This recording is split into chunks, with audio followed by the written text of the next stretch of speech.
Okay, gents, let's talk about RIPng in this video. So how do we configure and set up RIP next generation? Now, of course, this is going to be for IPv6, right? Now, there's a couple of things that you need to know right off the bat when dealing with RIPng. The first one is that you have to enable this essentially in two places. The first place you're going to enable it is globally, and then you're going to have to go underneath the interface that you want to enable this on, and you're going to have to tell it what you want it to enable. And when I say what you want it to enable, I mean which RIP process, because you can have multiple. So this is a little bit different than when dealing with RIP for IPv4, because in RIP you would just say, router RIP, right? This is all you would do to turn on your RIP process. Whereas in RIPng, you're going to do IPv6, and then you're going to do router, and then you're going to do RIP, and then you're going to have a name. And that name is going to be case sensitive. Okay, and not only is it case sensitive, but you can also have numbers after it. So I could have RIP, let's say 1, and then say, well, oops, I really wanted that to be capitalized, and say RIP 1, and this is going to be two different instances. I could say RIP NG, that's one instance, and I could say RIP NG, that's another instance, and I can end up with 4 different versions or 4 different RIP processes here. So you have to tell it, when you go into the interface, you have to tell it which one of these processes do you actually want to enable. Do you want to enable this one? Do you want to enable this one, etc.? Now, you're also going to find that there's a difference in where you configure things. For example, globally, so let me just put global here. Global, you're going to find things like redistribution. You're going to find things like your distance command to manipulate your administrative distance. You'll find things like your distribute list. I know I'm running out of room. And then under your interface here, you're going to find things like your summary address. You're going to find things like your default route. We'll just put default to save time in writing, okay? So really, the memorization of this is just going to come from practice. You have to go through RIPng, a dozen times. Once you go through it, you'll understand it, and you'll be able to accomplish really any task you need to do, even if you have to question mark your way through and look for it. But as long as you know that essentially it's in two places, either global or interface, you'll be able to find essentially what you're looking to do. So in this particular video, we're going to have loopback 0 here, on both devices. So we'll just say L0. These guys are going to run, let's say 2017, : we'll say this guy's going to be 22/128. This guy's going to be .44, .128. And then in between these two devices here, we're going to run 2016, : and then followed by the router number. So this guy will be : 4, this guy will be 2, and this is both going to be /64, okay? And then what we want to do is we essentially want to get RIP to essentially go across this interface here between these two guys using IPv6. And we'll take a look at some of the different things we'll have to pay attention to and some of the differences. So the first thing we need to do when we enable any type of IPv6 routing protocol is, of course, IPv6 Unicast Routing. It's going to be the same for EIGRP, BGP, etc. It's always going to be the same no matter what you do. Now we'll say IPv6 router, and we'll say RIP. Now, if I just hit enter here, it barks at me. It says, yeah, no, sorry, buddy, that's an incomplete command, because I need to enter that name, right? So I'm going to say RIPng. But if I exit out of here and I say, I really, really wanted that to be capitalized, and I say, let me just turn on the caps lock here, RIPng, okay, exit out of here. Let's say do show run section router RIP.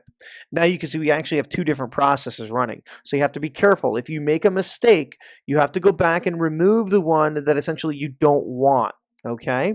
Now that we have it enabled globally, let's go and enable our routing on the interface. Now, some of you may say, but wait a second, have you assigned IPv6 addresses yet? No, I haven't. And that's really where people just jump right into this and they forget. I don't have any IPv6 addresses yet. Essentially, nothing's going to really advertise or work. So let's assign those addresses. We'll say interface loopback 0, IPv6 address, I'm going to say 2017, : 22/128. Interface E01, we'll say IPv6 address 2016, : 2/64, 674. Wow. There we go. And while we're here, we'll say IPv6 RIP, and here's where I'm going to enter in that name. So I'm going to say RIPng, and we'll go ahead and pop in enable. Okay, so now at this point, I should have my addresses assigned, and I should have my process actually up and running. I forgot one thing, but I'll get to it in just 1 second. I'm going to say do show IPv6 interface brief E assigned as well as admin down interfaces, and you can see we have the global unicast address followed by the EUI 64 link local address. We should be able to identify link local by FE80. We should be able to identify that this is an EUI 64 address because this does look very similar to a MAC address because it essentially is. And we see the FFFE essentially right in the middle, okay? So we should identify that this is most likely an EUI 64 address. Let's say do show IPv6 RIP, and this is going to confirm that we do in fact have RIPng running on this particular interface. It gives us the process, gives us the port number 521. Remember, RIP for IPv4 is going to be 520. 224.0.0.9 was our original multicast address, whereas now we have FF02::9. So it gives you the information that you really need to ensure that you have your process up and running. Now, the one thing that I forgot to do was enable RIP under my loopback 0 interface. So I'm going to say IPv6 RIP. We'll say RIPng, and we'll go ahead and say enable. Okay? Now let's head over to 4. Do the same thing. IPv6 Unicast Routing, and let's assign the addresses first. So we'll say IPv6. By the way, let me actually back this out for a second. A lot of people think that you need IPv6 Unicast Routing enabled to assign addresses, and you don't. So if I go into loopback 0 here and I say IPv6 address 2017:44/128, it lets me assign it no problem. Interface E01. IPv6 address 2016:4/64, and honestly, we'll be able to ping between these two devices right away.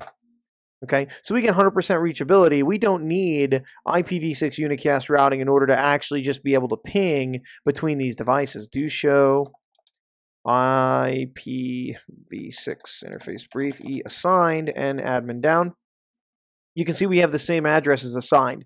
All IPv6 unicast routing is going to do is give us the ability to actually run RIPng or any other IPv6 routing protocol. And it does give us some other advanced features. So it allows us to run things like auto config and things like that. But I'll get into that when we talk about IPv6 in a different series.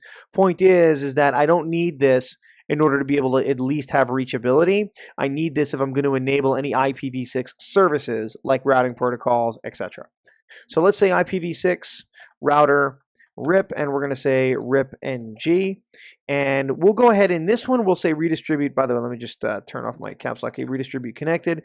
And just like in IPv4, we have two options. So I can go ahead and assign this guy a metric if I want to. We'll assign it a 5 because why not? If I wanted to only redistribute, a specific prefix or a specific connected interface, I would do a route map here. On router 2, we actually just enabled it under the loopback address. On router 4, we're going to go ahead and redistribute that other loopback address, so no big deal. Last thing we need to do is go ahead and enable RIPng on that interface. So we'll say IPv6 RIP, and don't forget we need that name. So we're going to say RIPng and say enable. Now, what if I go and I do this with the wrong name? So if I say IPv6 RIP and I say RIPng enable, let's say do show run interface E01, you can see that I actually have both RIP processes enabled. So this is going to cause me some heartache. Again, I'm just letting you guys know this because these are mistakes I've made in the past and saying, why isn't this working? Why isn't it coming up? And I've noticed, oh, well, I had 3 processes running, or, oh, I had a typo or whatever.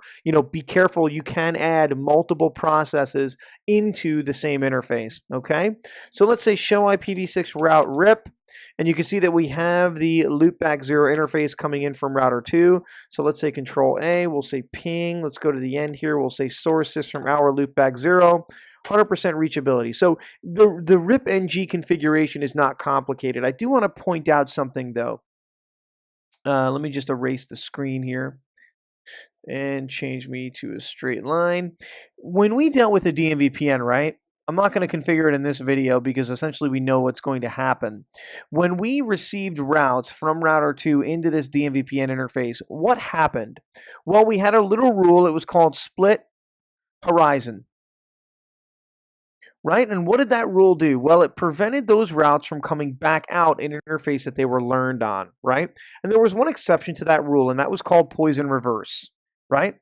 Poisson Reverse, essentially what that would do is that would come in if router 2 said, hey, by the way, I just lost reachability to this route. Router 1 would essentially poison this route with a 16 metric. So essentially it would say that, hey, this guy is unreachable, and it would break the split horizon rule, and it would send out this route and poison the routing table essentially with this route now being unreachable. You could also do this manually by sending out a route of 16, but that's not really Poisson Reverse, if you will.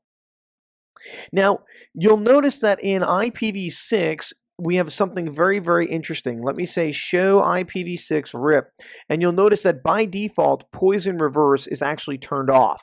You'll also notice that Split Horizon is, of course, turned on. But where do you disable this? So in this case here, you're in an environment where you are running RIPng over a DMVPN, and you need to disable this rule of Split Horizon. What do? Well, this is going to be something that's going to be underneath your global process. Do show run section router RIP. Let's get in here.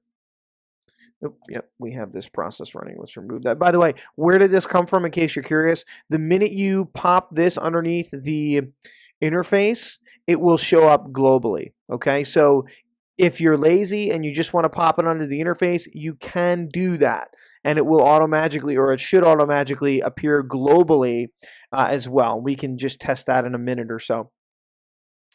So if I say do show run section router RIP, let's go into our RIPng process, and what I want to do is I want to take a look at the options. You can see here that I have the option to tweak my distance. We'll check that in another video. Distribute list, I'll show you how to filter another video. And take a look. I have Split Horizon and I have Poisson Reverse. Well, is it on?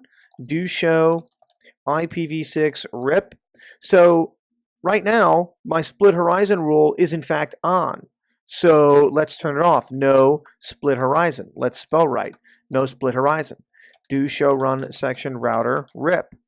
Well, now it shows up as no Split Horizon. Let's check our output. Do show IPv6 RIP. Now it lets us know that Split Horizon is off, but Poisson Reverse is off as well. Can we turn it on? Sure. We can say Poisson Reverse and spell it right. Okay, so now we've disabled Split Horizon and we've enabled Poisson Reverse. And I'm not saying there's any type of logic to what I'm doing. I'm just simply showing you the options to reverse essentially what you see configured. You know, I'm showing you the options here to essentially, you know, get you past whatever requirement essentially you're going to need in your environment. Okay, so this is how we can set up a basic RIPng configuration. Let me just show you the config one more time.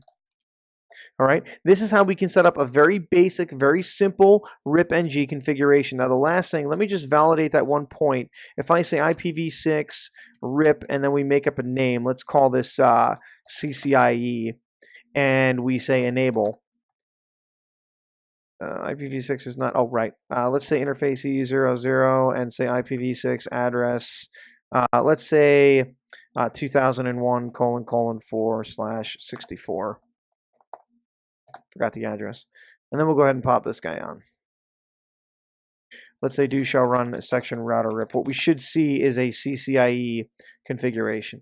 Okay, so it will automatically populate this if you want to do that. It will automatically populate this globally. I just prefer coming in and doing it manually most of the time because I'm going to go ahead and say redistribute. But again, very, very simple to get a basic RIPng configuration going.